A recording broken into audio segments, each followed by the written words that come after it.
Hi, and welcome to Teaching Tip Tuesday, brought to you by the Center for Inclusive Teaching and Learning at UWSP.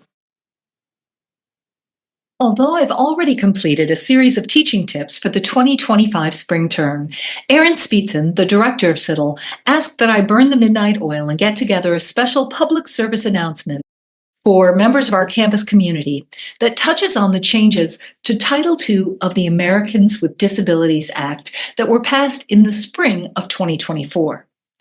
For those of you unfamiliar with it, Title II of the Americans with Disabilities Act, or ADA, mandates that state and local governments provide equal access to all of their programs, services, and activities for individuals with disabilities, ensuring that these people are not excluded from participation due to their disability. This includes areas like public education, employment, transportation, recreation, healthcare, voting, and court proceedings. The 2024 update to Title II requires that state and local governments make all of their digital content and web resources accessible to people with disabilities. These changes have important implications for university instructors as they apply not only to the UWSP website, but to the content in our learning management system, Canvas.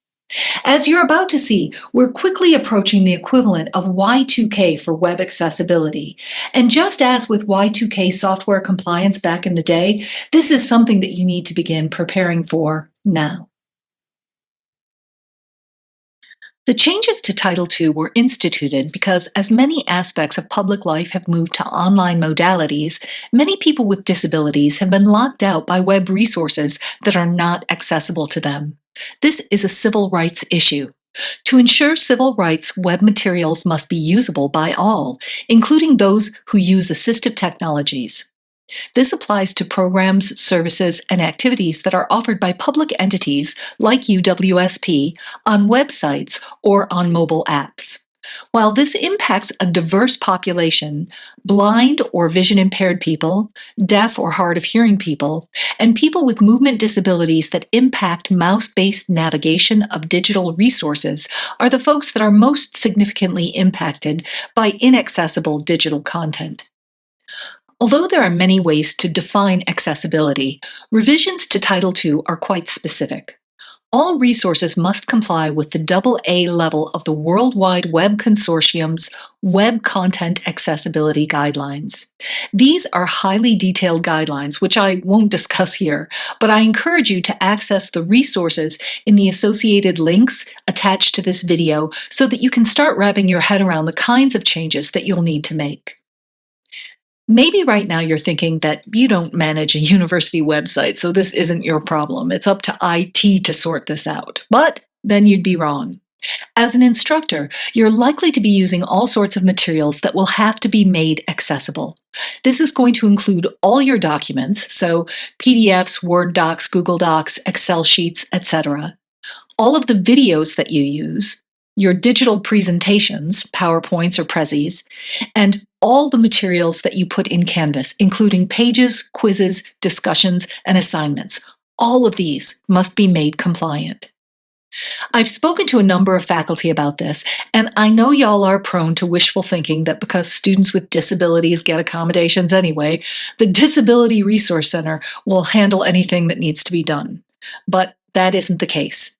Accessibility is proactive and ensures that students can access materials regardless of accommodations, which are reactive and must be provided when content isn't accessible.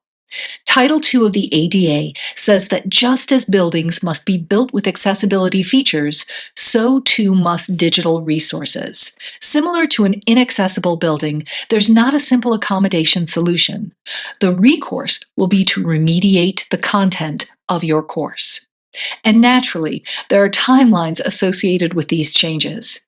Because we are associated with a state government entity, the Universities of Wisconsin, our compliance deadline is April 24th, 2026. This obviously is a tight timeline for a pretty big project. So what happens if we miss the deadline? I don't like this question. In addition to being the law, making our course content accessible is the right thing to do for our students. But I get it. A lot of people like to weigh the obligation against the cost of not fulfilling it. So here we go. If we fail to comply with the law, we violate the civil rights of our students with disabilities. That could result in any or all of the following scenarios. An internal grievance might be filed, which we have to track and report to our accreditors. A student might file a complaint with the U.S. Department of Education Office for Civil Rights. This oftentimes results in time-consuming investigations. A student might file a suit in federal court. A settlement or judgment against us would likely involve fines and/or damages awarded to the plaintiff, totaling somewhere in the 5 to 6 figure range. And if this happened, remediation timelines would then be imposed upon us and might involve costly external remediators, since we will have shown that we're not capable of self-remediation. This would also cause reputational damage to the institution, potentially leading to recruitment of fewer students with disabilities. So overall, nothing good will come of putting this off. Fortunately, CITL is here to help you as you approach making your course content more accessible. Please make use of CITL resources for accessibility compliance, which are linked on our website. You can also schedule a consultation with CITL staff to go over your course and evaluate what needs to be done to bring your course into compliance. Finally, in the near future, we'll be offering group training sessions to help you navigate remediation of your course. Ensuring that all students are able to access digital course materials is the law. Get on it. And that's a special public service announcement from Teaching Tip Tuesday and the Center for Inclusive Teaching and Learning here at UWSP. Remember, at CITL, we offer support for course design, learning activities, assessment, and pedagogy. Visit our website to schedule a consultation today.